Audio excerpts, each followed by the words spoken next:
Bonjour à tous, bienvenue à ce webinaire consacré aux congés payés et à la maladie, acquisition, indemnisation et puis les incidences de la réforme de l'article 37 de la loi Dadu. Avant de commencer, je vais me permettre effectivement de me présenter et de vous présenter un petit peu aussi l'organisation pratique. Donc, je m'appelle Amandine Lecomte, je suis consultante en paye et droit social depuis maintenant plus de 15 ans. J'interviens dans ces domaines-là pour Gérézo et puis j'interviens aussi sur la partie conseil pour accompagner de façon stratégique les DAF, les DRH et puis les équipes paye sur toutes leurs problématiques, paye, RH, droit social.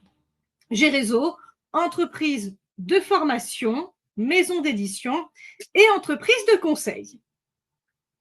On est un peu nombreux aujourd'hui à ce webinaire, preuve que le sujet emporte beaucoup de succès.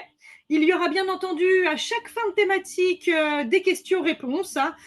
J'essaierai de répondre dans la mesure du possible à toutes vos questions, mais vous êtes assez nombreux et donc je ferai au mieux pour répondre à un maximum de questions.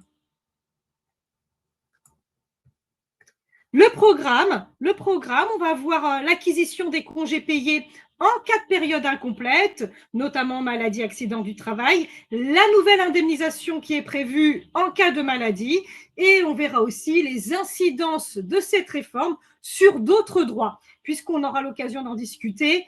Cette réforme va bien entendu avoir des conséquences en matière de congés payés, mais pas que en réalité. Les objectifs de ce webinaire, de cette heure qu'on va passer ensemble, intégrer les nouveautés induites par l'article 37 de la loi Dadu. Donc la loi Dadu, vous avez vu, qui a été définitivement adoptée le 10 avril 2024, la semaine dernière, et qui rentrera en vigueur sous réserve de l'éventuelle saisine du Conseil constitutionnel dans quelques temps. Et donc, l'objectif, c'est bien d'intégrer les nouveautés pour sécuriser nos pratiques, voir les dossiers qu'on pourrait avoir qui sont concernés. On va commencer par la partie la plus importante sur l'acquisition des congés.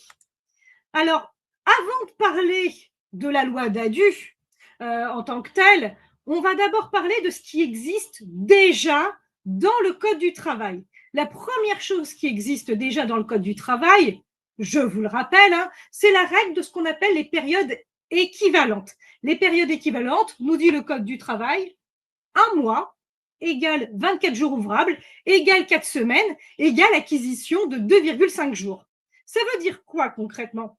Ça veut dire qu'un salarié qui est absent 4 semaines sur une période d'acquisition, acquisition classique 1er mai 31 juin, 30 juin, excusez-moi, 1er mai 30 juin, finalement 1er juin 31 mai, je vais y arriver, 1er juin 31 mai, finalement, le salarié qui peut être absent sur toute cette période-là pendant 4 semaines, il a 48 semaines de présence. 48 semaines de présence, on est donc à 12 périodes de 4 semaines, acquisition complète. Donc finalement, il existe déjà aujourd'hui une neutralisation, je dirais, de l'abattement des congés du fait de ces règles des périodes équivalentes.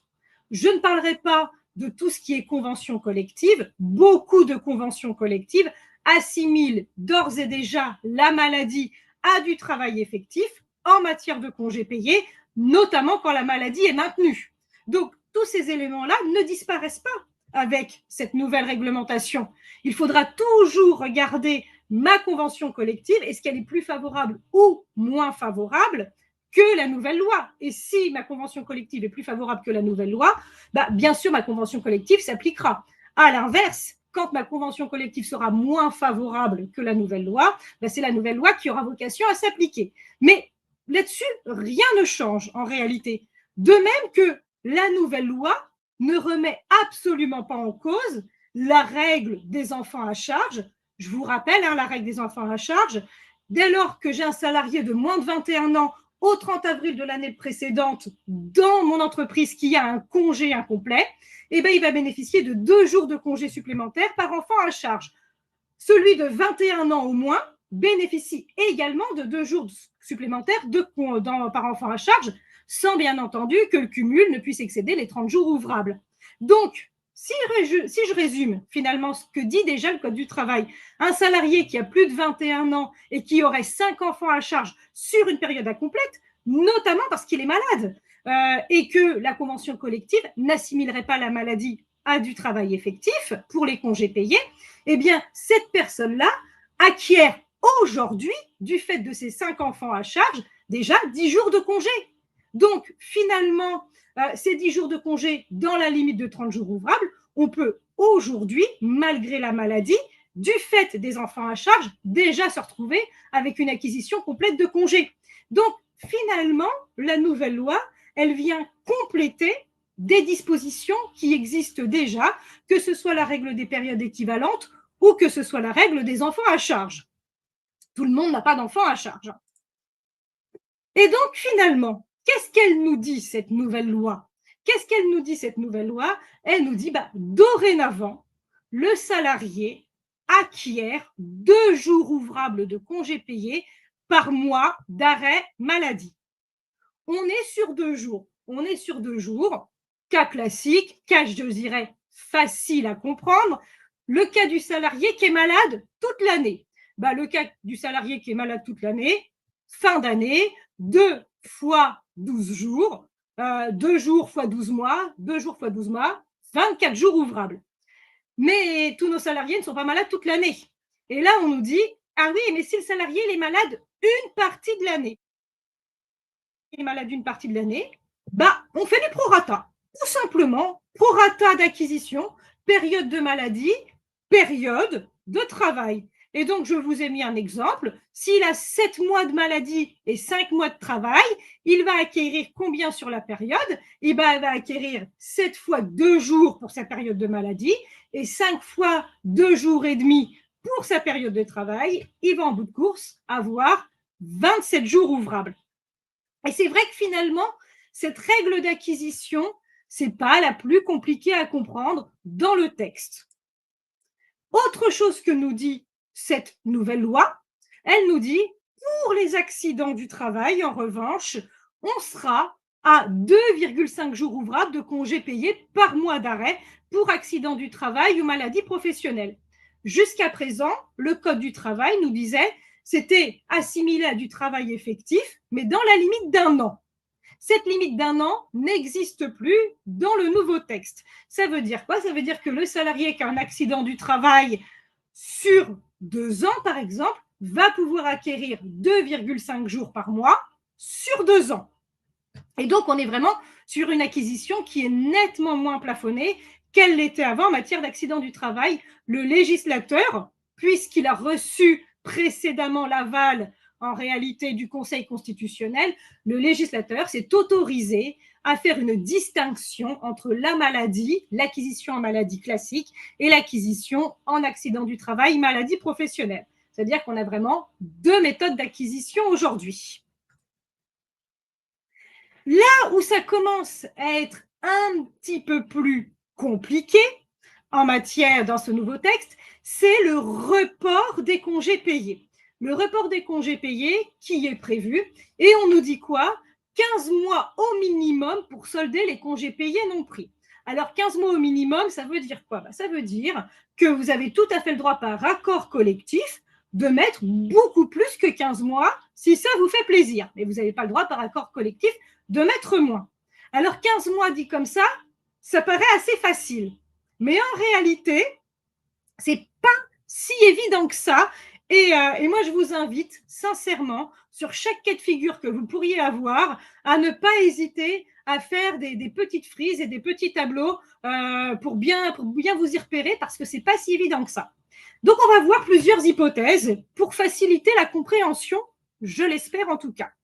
Première hypothèse, le salarié revient travailler. On n'est pas dans le cas d'un salarié qui est en longue maladie, on est dans le cas d'un salarié qui a été malade, mais qui, au final, revient travailler.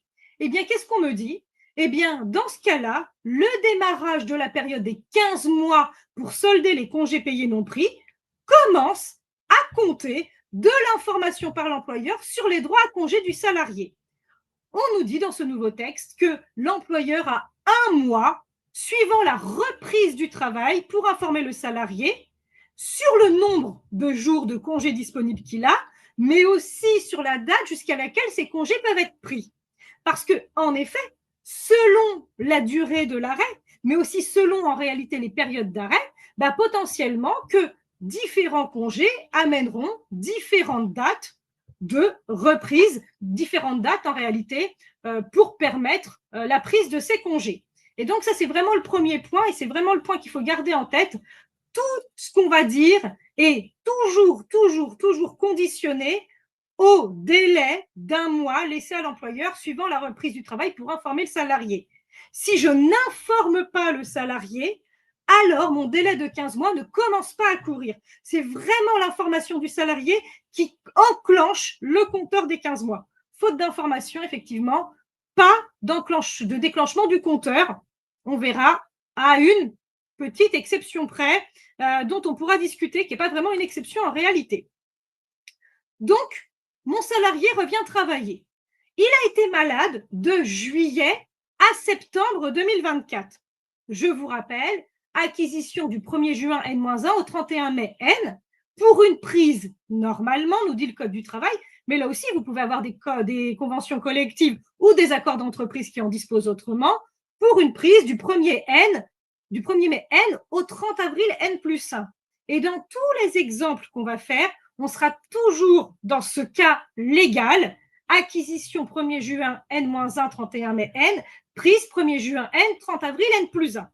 Donc finalement, s'il est malade de juillet à septembre 2024, en réalité, je vais être concerné finalement sur une acquisition. Je viens de me rendre compte que, excusez-moi, j'ai fait une petite coquille sur l'écriture. C'est bien l'acquisition, dans ce cas-là, 2024-2025 qui est concernée. 1er juin 2024, 31 mai 2025. Et c'est bien cette période-là, finalement, sur le salarié sur lequel il est malade. Oui, en effet, c'est bien sur cette période-là que le salarié est malade. Mais en réalité, du fait de sa maladie entre juillet et septembre 2024, eh bien, l'acquisition va être impactée, les 2 jours vont être en réalité sur la période 2024-2025. Mais finalement, c'est la période de prise 2024, finalement, 2025 qui est concernée. Et donc, en réalité, c'est bien l'acquisition 2023-2024 qui va poser problème. Pourquoi? Parce que du fait de sa maladie, finalement, les congés qu'il a acquis au 31 mai 2024, du fait qu'il est malade à la suite, les congés qu'il a acquis, il ne peut pas les prendre du fait de sa maladie. Et donc, comme il ne peut pas les prendre du fait de sa maladie, eh bien, en réalité, c'est ces congés-là, donc c'est bien les congés 2023-2024, qui vont bénéficier de ce report de 15 mois. À l'inverse, ces congés qu'il vient d'acquérir du fait de sa maladie, juillet 2024, septembre 2024, ceux-là, il vient de les acquérir du fait de sa maladie. Mais il les prendra quand, en réalité? Il les prendra en 2025-2026. Or, en 2025-2026, il n'est pas malade. Enfin, je n'ai pas de boule de cristal, mais on va partir du postulat qu'il n'est pas malade. Et donc, comme il n'est pas malade, eh bien, ces congés-là, il pourra les prendre normalement, pas de report de 15 mois. C'est bien ceux qu'il a acquis finalement quand il travaillait qui vont bénéficier d'un report du fait de la maladie pendant la période de prise. Et c'est finalement toujours cette question-là que vous devrez vous poser, la question période de prise, période d'acquisition. Vous voyez, aujourd'hui, dans ce premier exemple, mon salarié, il a acquis normalement ses congés classiques, ses 30 jours ouvrables de la période 2023-2024, mais il ne peut pas les prendre à cause de sa maladie. Et donc, comme il ne peut pas les prendre à cause de sa maladie, il bénéficie bien de cette période de report. À l'inverse, ceux qui l'acquièrent pendant sa maladie, il pourra les prendre parce qu'il n'est plus malade. Donc, eux ne bénéficient pas du report.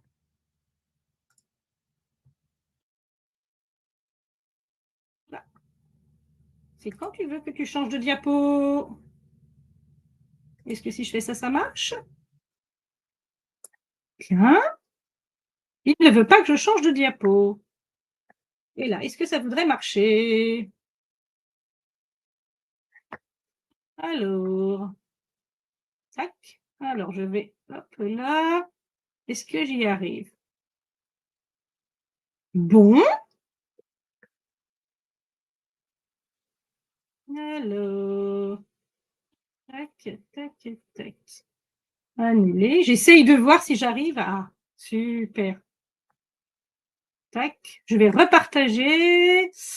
Alors, est-ce que là, ça remarcherait si je le repartage? Tac, tac, tac. Hop là. Je réessaye. Hop là. Tac. Ah, ça a l'air de remarcher. Voilà. Est-ce que c'est bon? C'est rigolo, ça ne veut pas. Ça ne veut pas changer la page d'après. Il veut bien me mettre les pages d'avant, mais pas la page d'après. Alors ça, c'est assez magique. Hop là.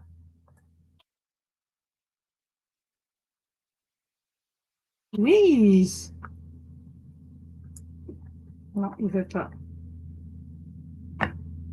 Alors, est-ce que... Ah, bah voilà.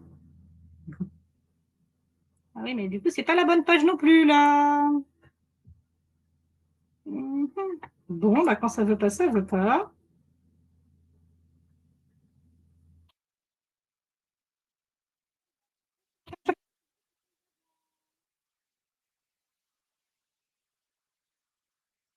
J'ai plus la main.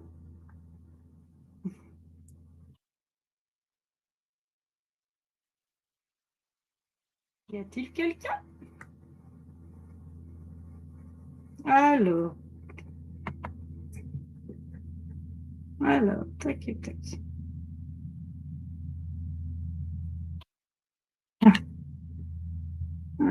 Alors, je voudrais celle d'avant.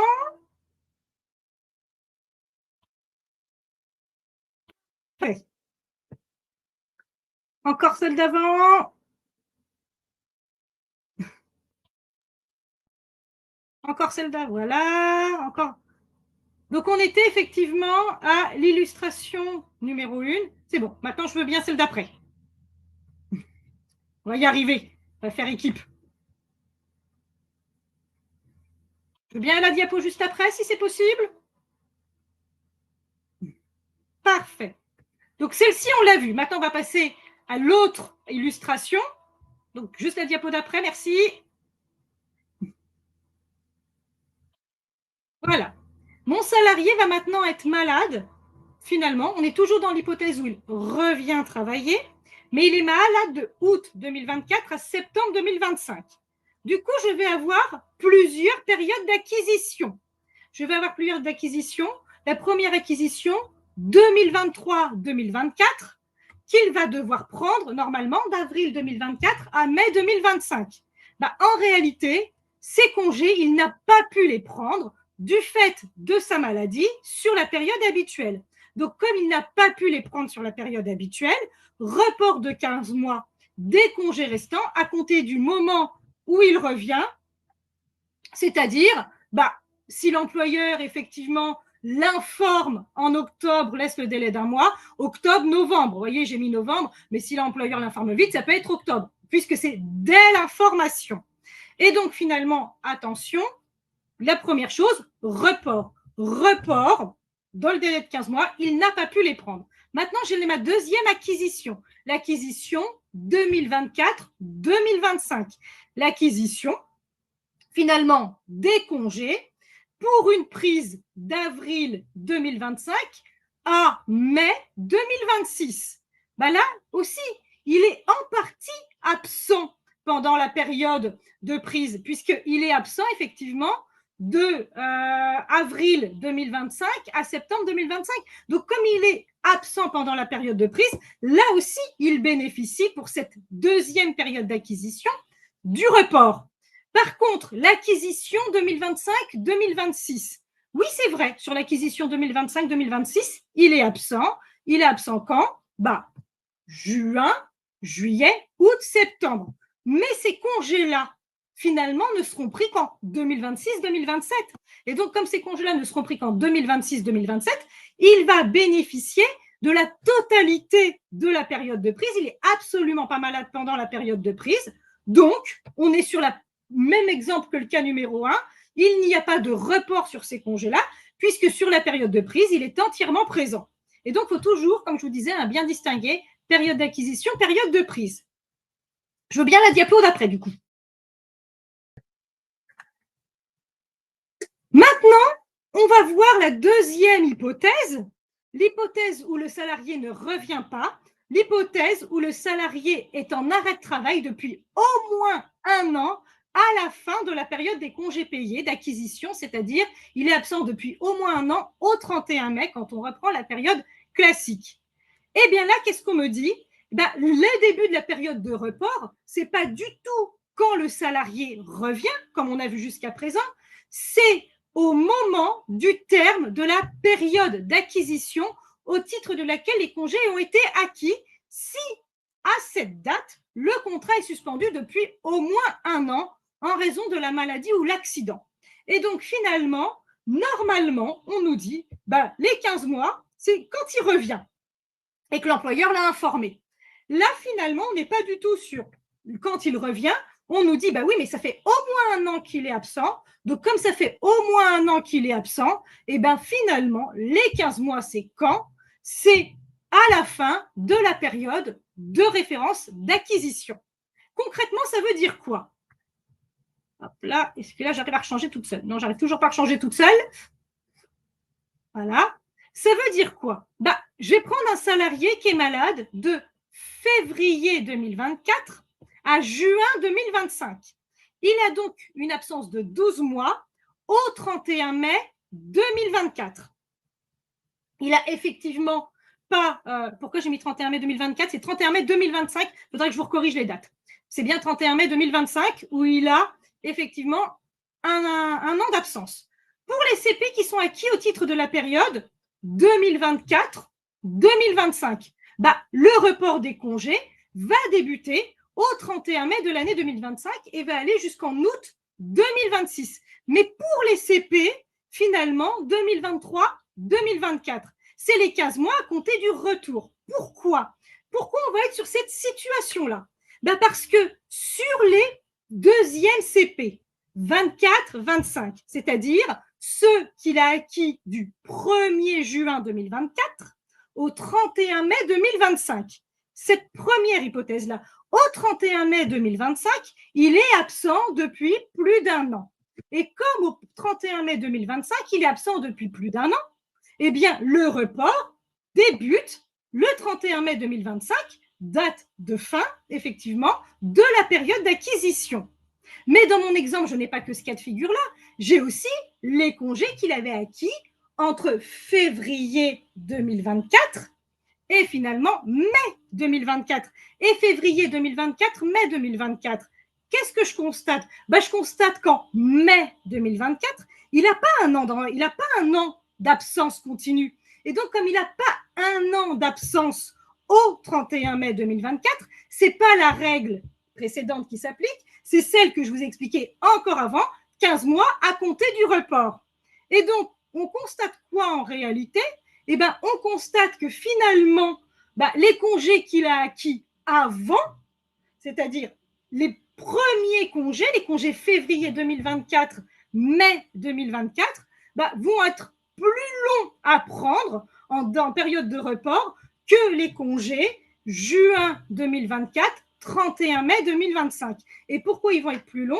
Parce qu'on est vraiment sur ce cas de figure un peu particulier où si mon salarié a 1 an d'absence à la date du 31 mai de l'année N plus 1, etc., d'acquisition, alors 1 an d'absence à la date de fin d'acquisition égale report qui commence, les 15 mois commencent à la date de fin d'acquisition. Alors que si je n'ai pas 1 an d'absence, ce n'est pas cette partie-là qui s'applique, c'est les 15 mois à compter du retour. Et c'est finalement entre ces deux règles-là qu'il va falloir jongler. Et ça ne va pas toujours être facile.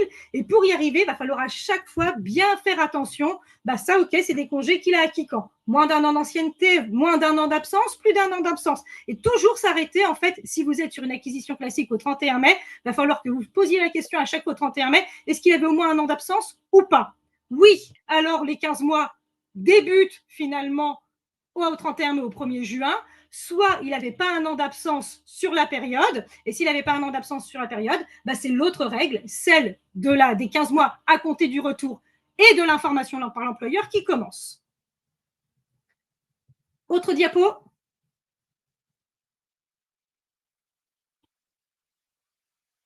Cas de figure, mon salarié absent de février 2024 à décembre 2026, là, qu'est-ce qu'on va avoir? De juin 2024 à mai 2025, on va être sur un report de 15 mois qui débute finalement le 31 mai 2025, puisqu'il a un an d'arrêt à date, et qui va continuer au 31 août 2026. Oui, mais au 31 août 2026, il n'est pas revenu, puisqu'il est en arrêt jusqu'en décembre 2026. Et donc, le salarié n'étant pas revenu sur la période de référence, sur la période de prise, sur la période de report des 15 mois, il va perdre son droit à congé.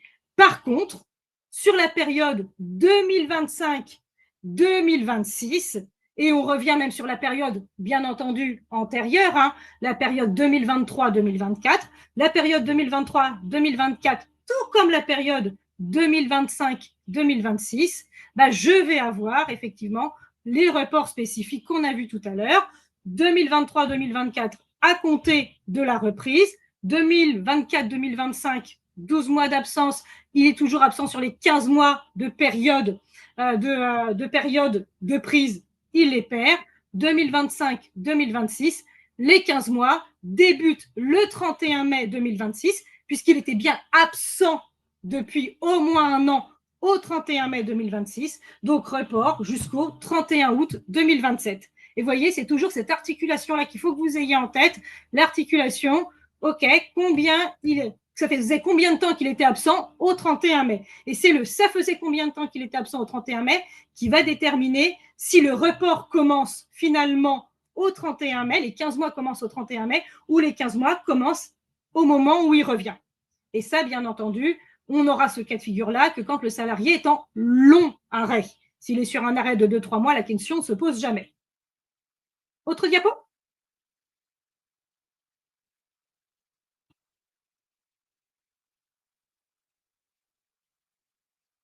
Voilà. Donc, effectivement, c'était quoi l'objectif? L'objectif de ce fameux cas dérogatoire. L'objectif de ce cas dérogatoire où on voit que le salarié, finalement, il a acquis, mais il a perdu ses congés.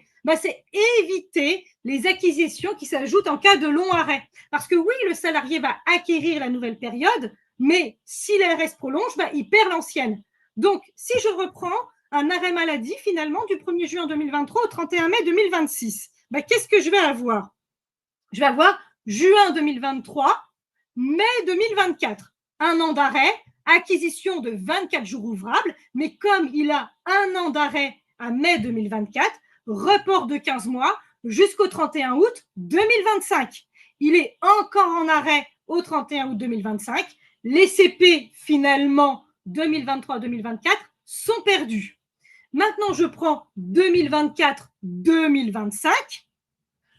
2024-2025, il est encore arrêté toute l'année, il acquiert encore 24 jours ouvrables, report des 15 mois jusqu'au 31 août 2026, il est revenu le 1er juin 2026, il est revenu sur la période, la reprise au 1er juin 2026 rend son reliquat de report applicable. Ça veut dire quoi son reliquat de report applicable? Ça veut dire que, en effet, on va se dire, il est revenu en juin, pendant la période, il lui restait combien de temps pour solder ses congés?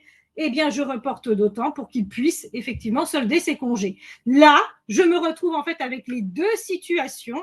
Je me retrouve à la fois avec la situation numéro 1, j'ai acquis, j'ai pas pu prendre, j'ai perdu, mais je reviens, donc la période de 15 mois se réapplique à date de mon retour, déduction faite quand même de la période que j'ai définitivement perdue du fait de mon arrêt. Parce que le report, en fait, là, vous avez dans ce deuxième cas de figure le double report, le report qui commence finalement à date au 31 mai, mais qui va se suspendre, pour effectivement laisser au salarié le temps de reprendre ses congés puisqu'il est revenu sur la période. Et c'est probablement ce cas-là qui est le plus compliqué à appréhender en réalité, parce qu'on va quand même avoir en fait les deux règles qui vont se cumuler. Et c'est celui-ci sur lequel il faudra faire très attention. Diapo d'après. Tiens. Je vais voir si j'ai. Hop là. Tac, tac, tac. Est-ce que j'ai des questions? Alors, réponse à Louise. On parle de 24 jours ouvrables. Qu'en est-il pour les jours ouvrés? En fait, vous allez faire la même conversion. 24 jours ouvrables égale 20 jours ouvrés.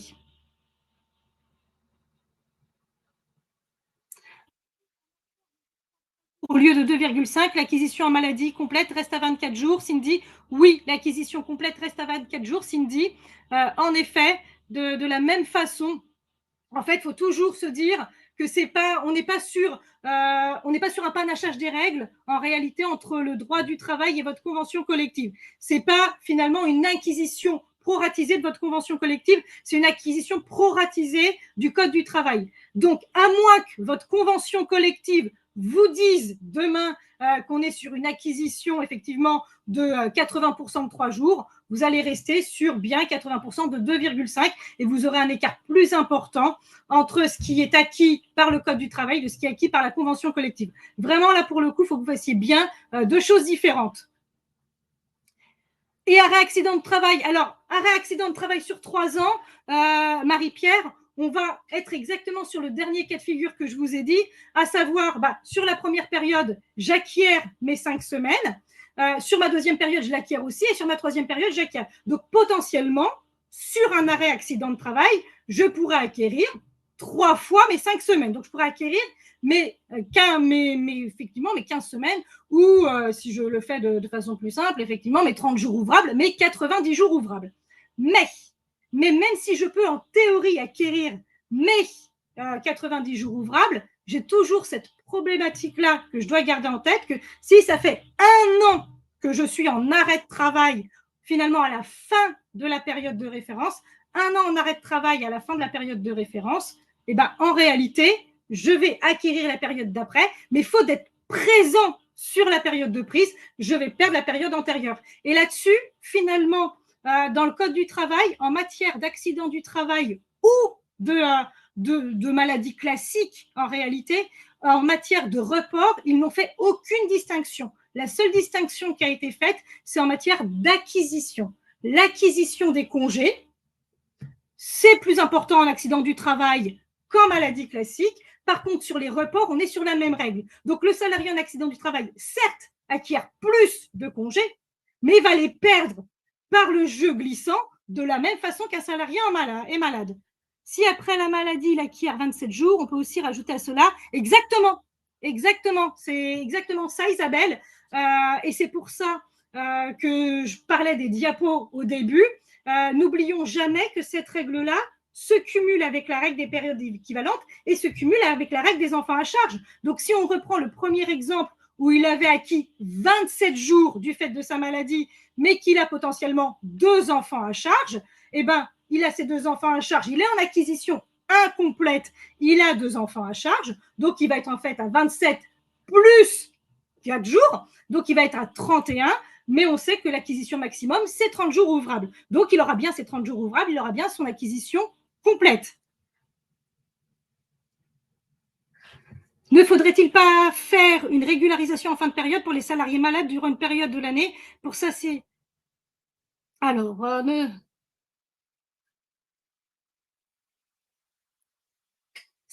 Alors, oui, je vois votre question, Océane. Ne faudrait-il pas faire une régularisation en fin de période? Si, Indirectement, si.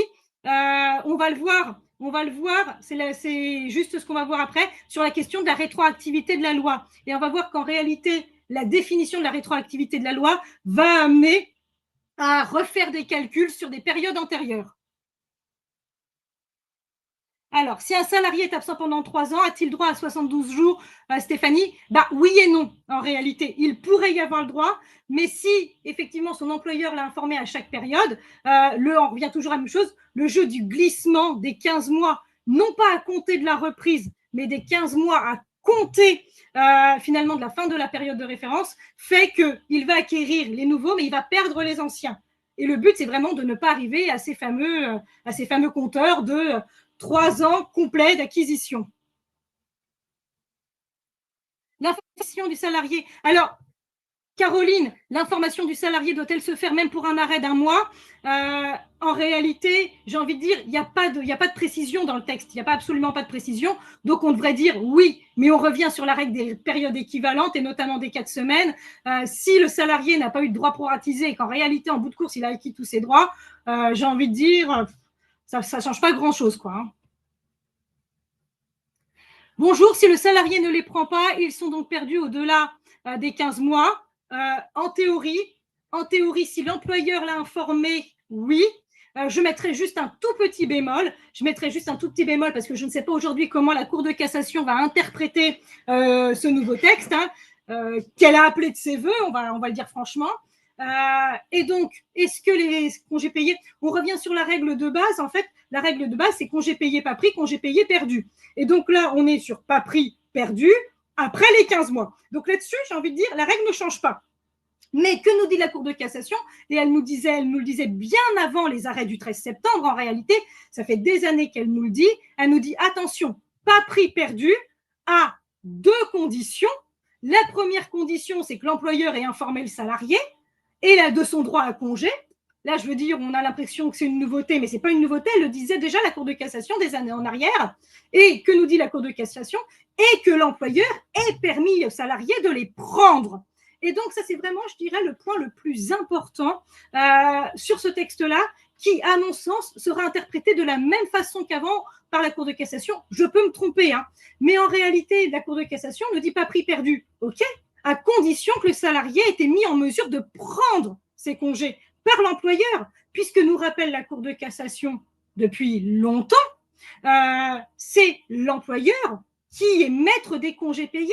N'oublions jamais, jamais, jamais que dans le Code du travail, celui qui décide des congés, c'est pas le salarié, c'est l'employeur. C'est l'employeur. Et donc, si c'est l'employeur qui décide des congés, en réalité, j'ai envie de dire, oui, l'employeur peut faire perdre au salarié ses congés, à condition qu'il lui ait mis en mesure de les prendre. Parce que si le salarié perd ses congés alors que l'employeur ne lui a pas permis de les prendre, on peut être sûr que la Cour de cassation répondra en cas de contentieux. L'employeur n'a pas permis aux salariés de les prendre, ils ne peuvent pas être perdus. Et donc, il faudra toujours faire attention à ça. Moi, personnellement, quand je suis dans une situation aujourd'hui d'un salarié qui a un compteur congé payé qui grossit et qui a tendance à ne pas les prendre, en général, je lui fais un petit courrier en lui disant, je vous rappelle la règle, congé payé pris, congé payé perdu. Donc, si vous ne m'avez pas posé vos congés avant telle date, soit je vous les impose, soit vous les perdez. En général, ça fait son effet, il trouve le moyen de les poser. Peggy, quid des petits arrêts? On revient à la même chose que tout à l'heure. Si c'est tout plein de petits arrêts, j'ai envie de dire, il faudra faire à la fin, en bout de course, la règle des périodes équivalentes avec mes 24 jours ouvrables, mes 4 semaines, etc. Il faudra se poser la question, en fait, en fonction de ces arrêts-là, de combien le salarié en bout de course aura acquis. Mais c'est vrai qu'en tant que tel, dans la loi, ce cas de figure-là n'est pas du tout évoqué. En cas de licenciement, Carole, la rupture, on en parle après, donc je répondrai à votre question un tout petit peu. Peut-on imposer aux salariés de prendre CCP dès son retour, Florie? Oui et non. Pourquoi oui et non? Parce que oui, vous pouvez bien entendu imposer aux salariés de prendre CCP, c'est ce que je viens de vous dire, c'est de la prérogative de l'employeur, mais attention, vous avez l'obligation de respecter au minimum le délai d'1 mois pour imposer les congés aux salariés. Donc, dès lors que vous avez l'obligation de respecter le délai minimum d'un mois pour imposer les congés, ben, j'ai envie de dire, pensez, si vous êtes sûr, voyez, là, on est au 15 avril, vous êtes sûr que le salarié, ben, il revient le 1er septembre, vous êtes sûr, enfin, il n'y a pas de doute, il sera là le 1er septembre, il n'y aura pas de prolongation, il n'y aura rien du tout, et ben, pensez effectivement au plus tard, début août, fin juillet serait mieux quand même, à lui envoyer un courrier en lui disant qu'au 1er septembre, il sera en congé. Sinon, vous ne respectez pas le délai d'un mois. Et là, pareil, si vous ne respectez pas le délai d'un mois, la Cour de cassation, elle est très claire, vous n'aviez pas le droit d'imposer les congés. Donc, votre réponse, finalement, oui, si vous respectez toute la législation classique sur les congés payés en matière de délai, notamment le fameux délai d'un mois.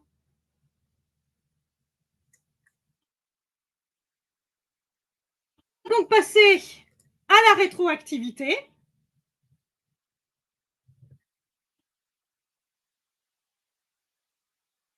Donc, la rétroactivité, on s'y attendait, on espérait autre chose, mais non, là pour le coup, notre cher ministre du Travail, notre chère Première ministre, même à l'époque, nous avait annoncé qu'elle ferait une transposition à minima.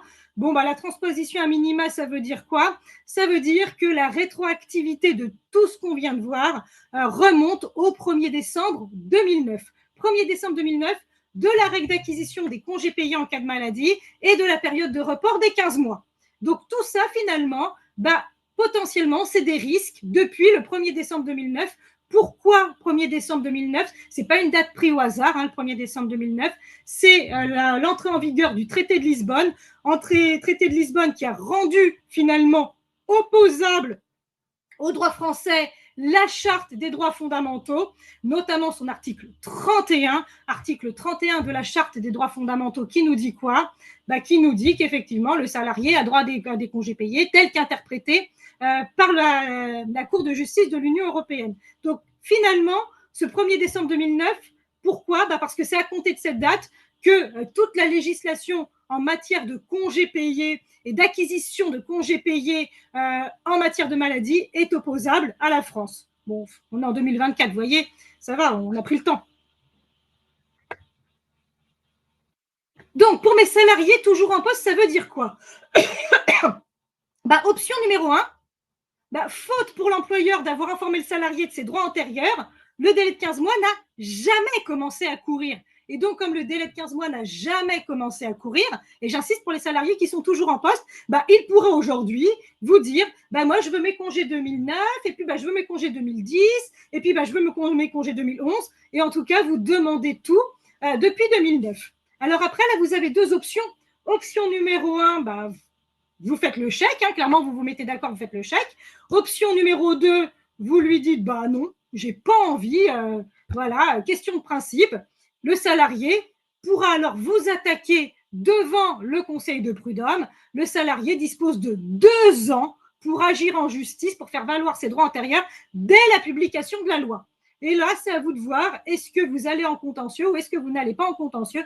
Le salarié disposant, dès lors qu'il est toujours en poste, de 2 ans pour agir en justice, pour faire remonter ses droits depuis 2009. Autre diapo?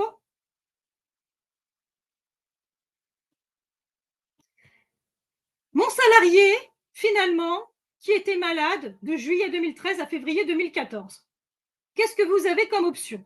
Bah, option numéro 1, l'employeur avait informé à l'époque le salarié de ses droits. Faute pour le salarié d'avoir pris ses congés payés à l'époque, ils sont perdus. Parce que oui, peut-être qu'effectivement, certains d'entre vous avaient parfaitement connaissance de ce qui allait arriver, parce ils avaient épluché la jurisprudence européenne, parce qu'ils avaient épluché tous ces éléments-là, et finalement, ils savaient que ce qu'on vit aujourd'hui allait arriver. Et donc, comme ils savaient que ce qu'on vivait aujourd'hui allait arriver, bah, ils ont anticipé, et à l'époque, ils ont informé les salariés. Si vous pouvez démontrer qu'à l'époque, vous avez informé les salariés de leurs droits et qu'ils n'ont pas pris leur congé, le délai de 15 mois étant rétroactif, pas de souci. Ils sont prescrits, ils n'auront droit à rien. Hypothèse quand même idéale, mais peu probable. Option numéro 2, vous informez maintenant le salarié de ses droits. Vous lui faites une jolie petite liste en disant « Je suis remonté à décembre 2019, voilà tout ce à quoi vous avez droit, vous avez 15 mois pour les prendre. » Et donc notamment juillet 2013, février 2014, qui pourrait prendre maintenant, puisque maintenant vous l'avez informé. Option numéro 2. Option numéro 3, vous ne bougez pas, vous ne faites rien, et vous croisez les doigts pour que dans les 2 ans à venir, il ne bouge pas. Si dans les 2 ans à venir, il ne bouge pas, à venir à compter de la publication de la loi, hein, j'entends, il sera prescrit. Voilà vos 3 options. Très réjouissantes. Ça, c'est pour ceux qui sont toujours en poste. Hein. Diapo d'après.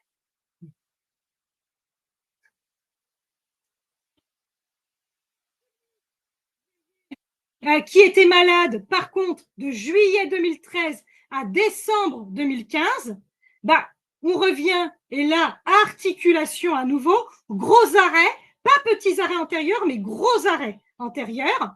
Et là, gros arrêt, en l'occurrence, période juillet 2013, mai 2014, absent depuis moins d'1 an en mai 2014, le report de 15 mois, à compter de la publication de la loi ou de l'information de l'employeur.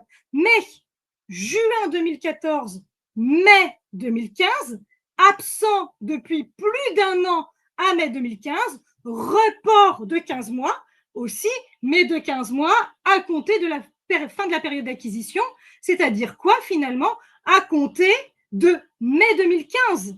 Et donc, le report des 15 mois s'arrêtait en juillet 2016, en août 2016. Ce report s'arrête en août 2016. Le salarié n'acquiert plus, n'a pas pris ses congés pendant le délai de 15 mois. Il ne pouvait pas le deviner d'un autre côté, mais il n'a pas pris ses congés dans le délai de 15 mois. Ceux-là sont prescrits. Donc, les congés payés, ces deuxièmes congés payés sont en principe perdus. Et donc, finalement, vous voyez, sur vos droits antérieurs, si vous résumez bien sur vos droits antérieurs, si vous avez compris ce que ça veut dire sur les droits antérieurs, on le fait de façon très simple. Hein.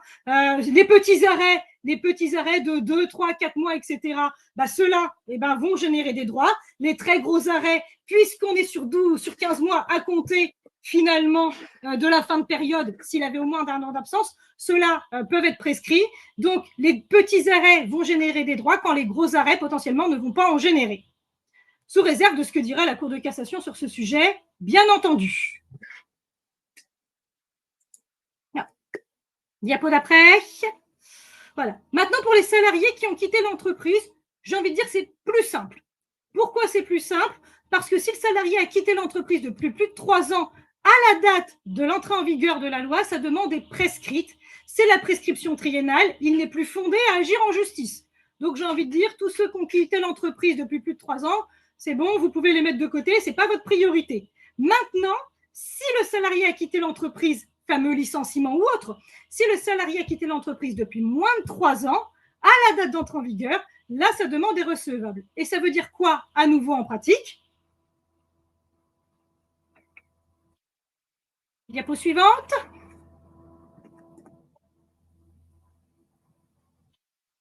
J'ai mon salarié qui est en arrêt maladie de juin 2019 à décembre 2021. Il a quitté l'entreprise en mars 2022. Première acquisition, juin 2019, mai 2020. Juin 2019, mai 2020, il avait 1 an d'arrêt maladie au 31 mai 2020. Le report de 15 mois commençait au 31 mai 2020. Donc, finalement, on le voit bien, hein, c'est ce qu'on disait la dernière, c'est ce qu'on dit depuis tout à l'heure, 15 mois à compter de la date, effectivement, de report, de la date du 31 mai, les CP sont perdus. Juin 2020, mai 2021, le retour du salarié sur la période de prise, puisque la période de prise, mai 2021, effectivement, avril 2022, il revient sur la période de prise. Comme il revient sur la période de prise, ça suspend le délai des 15 mois. Là, ce qu'il a acquis entre juin 2020 et mai 2021 va être conservé. Pour la même raison, vont être conservés aussi les congés 2021-2022. Il n'a pas pu les prendre du fait de son départ. Donc, en cas de rupture, dans cette situation-là, et je pense notamment en réalité, vous voyez, à des situations que vous pourriez avoir, des situations d'inaptitude, eh bien, la règle du jeu, ce serait celle-ci. Finalement, ça fait combien de temps qu'il est absent? Pour savoir votre risque, c'est à combien de temps était-il absent au 31 mai de l'année en question? Et donc, à chaque fois que vous vous posez cette question-là, vous arriverez au résultat. Et donc, dans toutes les situations, le salarié a 3 ans pour agir, 3 ans pour agir à compter finalement de la rupture. Donc, finalement, à compter du 1er avril 2022, il a 3 ans pour agir. Donc, pour ce salarié-là qui a quitté votre entreprise en mars 2022, vous pourrez souffler en avril 2025. Jusqu'à avril 2025, vous avez un risque. Attention aussi sur cette réforme, sur la rétroactivité. Rétroactivité, nous dit-on, acquisition sur cette période antérieure de 24 jours ouvrables par an maximum en tenant compte des congés déjà acquis sur la période au titre du travail. Et là, c'est pareil, je comprends qu'à un moment, on commence à se mélanger un petit peu les pinceaux. Hein. Le salarié, il est malade de juin 2020 à septembre 2020. Il a donc été malade 4 mois et il a été présent 8 mois. Donc, si on reprend le calcul qu'on a vu tout à l'heure, bah, il a acquis finalement 4 fois 2 jours et 8 fois 2,5 jours. Il a donc acquis 28 jours. Mais nous dit-on, sur toute la période de rétroactivité, on est sur un plafonnement à 24 jours. Donc, comme on est sur un plafonnement 24 jours, qu'il ait ou pas travaillé en réalité, dès lors que j'ai de la maladie qui a conduit finalement à avoir un prorata, on nous dit 24 jours maxi. Et donc, le salarié pourrait potentiellement prétendre à 8 jours, à 28 jours, donc à 8 jours au titre de sa maladie.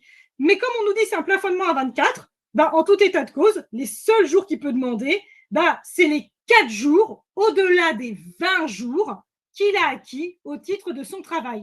Et donc, finalement, l'objectif, c'est aussi de plafonner le montant de la rétroactivité. OK, il y a de la rétroactivité, mais de toute façon, c'est limité à 24 jours. Ça permet de limiter un peu la facture à la fin. Diapo suivante. Est-ce qu'on a du coup des questions? Alors, quelle forme peut prendre l'information? C'est une excellente question. Rien n'est dit dans le texte.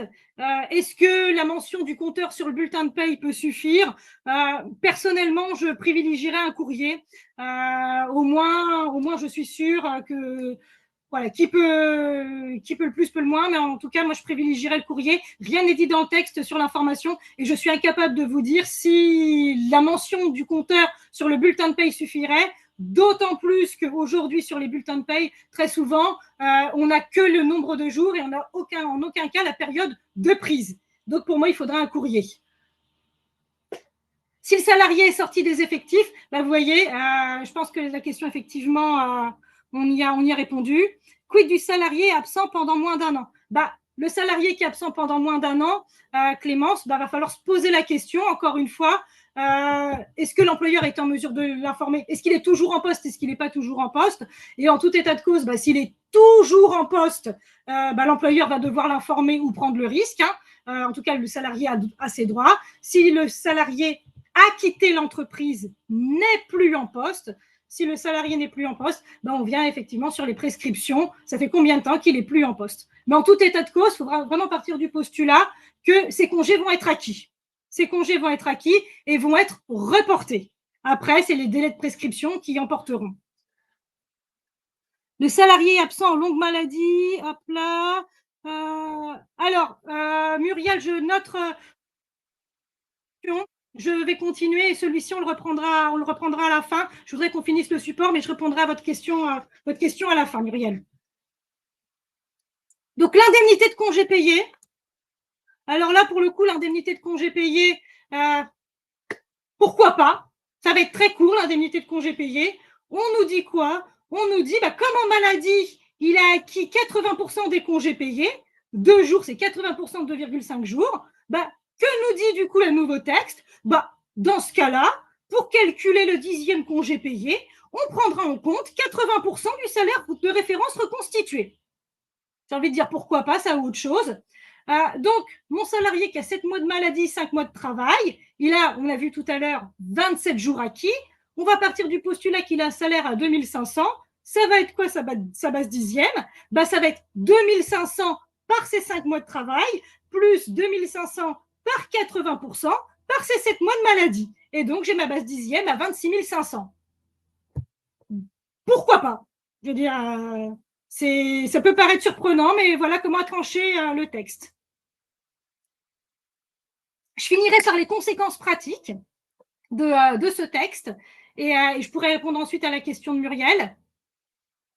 Pourquoi je finirai par les conséquences pratiques? Et puis je répondrai sur les indemnités de congés payés à la foulée aussi, si vous en avez. Hop là, c'est bien la suite.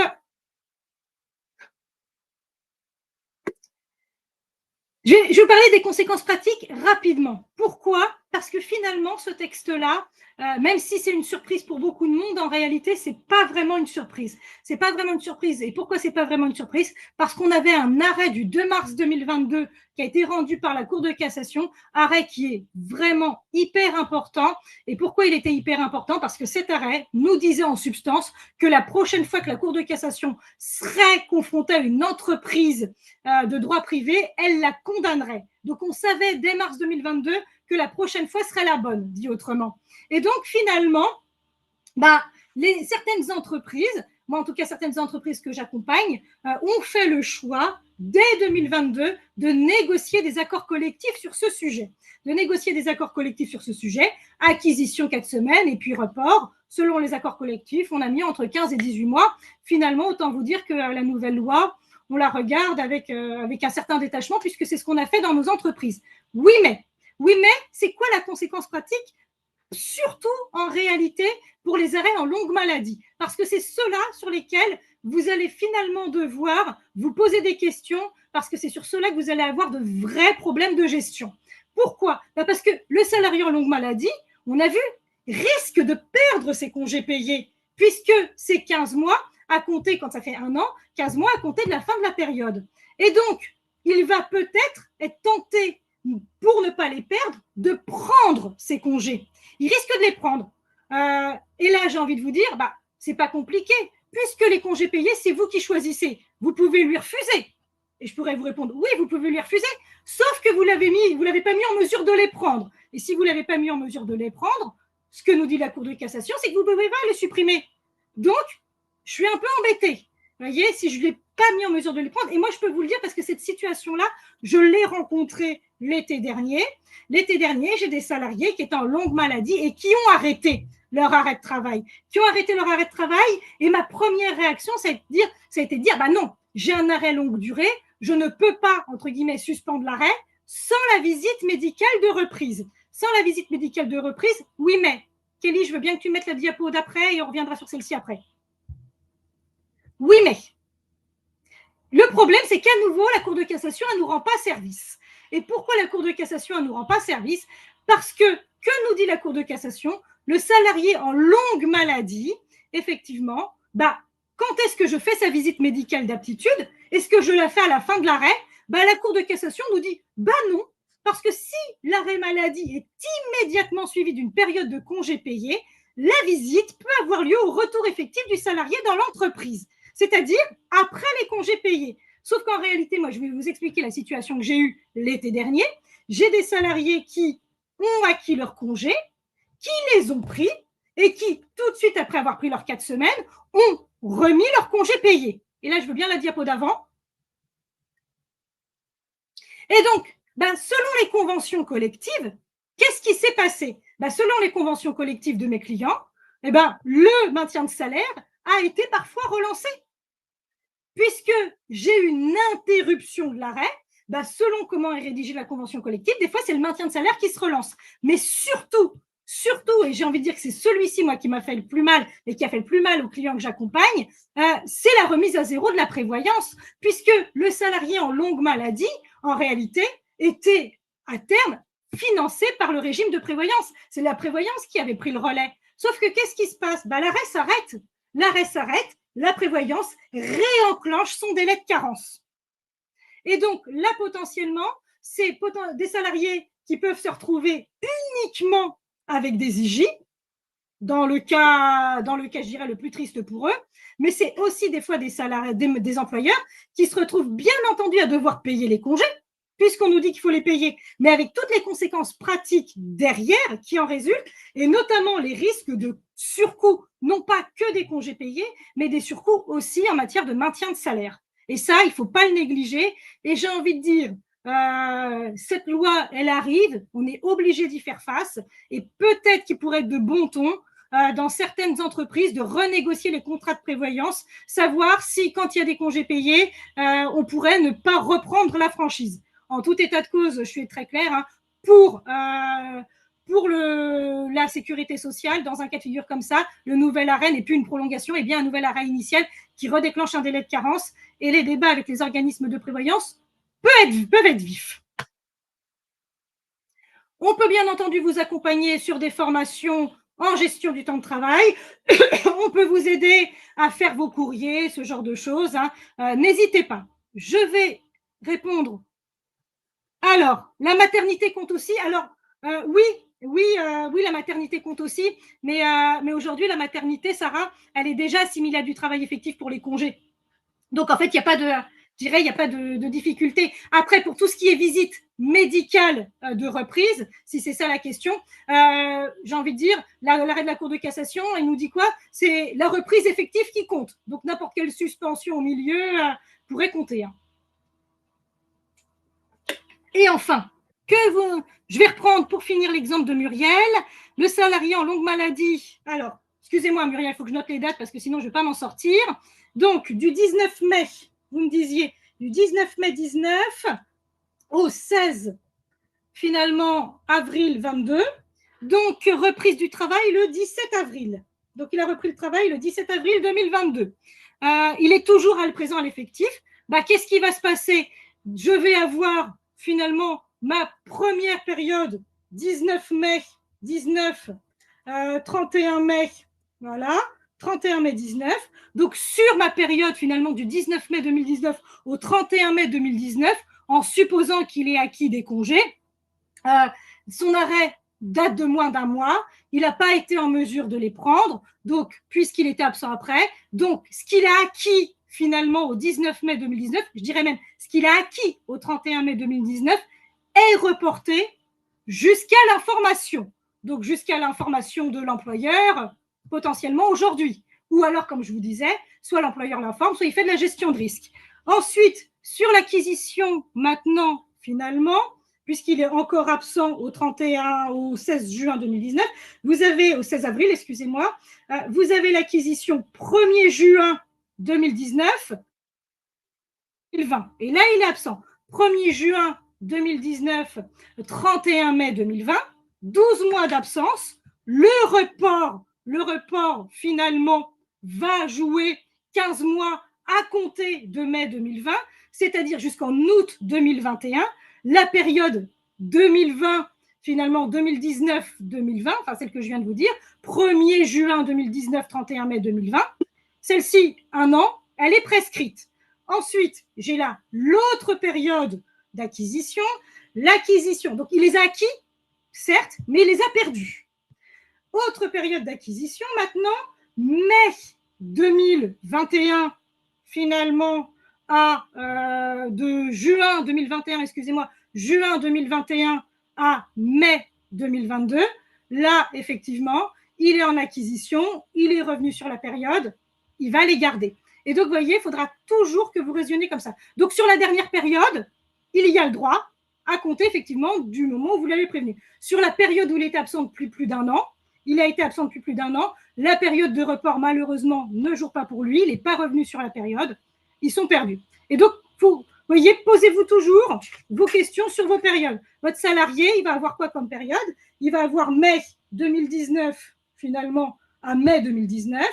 Il va avoir, finalement, juin 2019 à mai 2020. Celle-ci, elle est perdue.